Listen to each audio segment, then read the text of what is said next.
Hey, good morning guys, mula at mantikong to. Heto, gusto ko lang pong i-share sa inyo yung opinion ko dito kasi po hanggang ngayon usap-usapan pa rin sa mga social networking sites okay yung pag-video call ni Marco nung fans day ng mga teens, di ba? So, ang sabi kasi nila dito, bakit ganoon? Bakit parang may something na, kasi ganito daw bakit daw parang mas sweet si Marco, yung message ni Marco kay Kisses kaysa sa message ni Marco kay Vibory. Ang sabi naman ng iba, hindi kaya parang ngayon na, yun nga, umamin si Kisses dati, diba? Parang mas gusto na ni Marco si Kisses ngayon kumpara kay Vibory or nagkataon lang. Tapos, eto pa, meron pang isang picture si Marco na talaga namang usap-usapan ng mga tao ngayon. Ito yung tumatawag siya sa telepono. Ang pagkakaalam ko, itong picture na to is nasa Italy pa to bago siya umuwi ng Pilipinas. Kasi ngayon nasa Pilipinas na siya, di ba?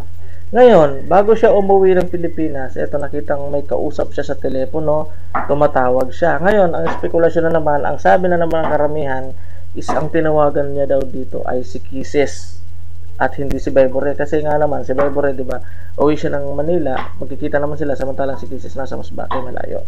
So, guys, ano sa tingin nyo dito? Tama ba yung hinala nila na si Marco daw tinawagan muna si Kisses bago umuwi at hindi si Vibory? So, yun, comment lang po kayo sa baba ng video na ito kasi gusto ko rin malaman ang opinion. Maraming salamat po sa mantikong tongga sa muli po.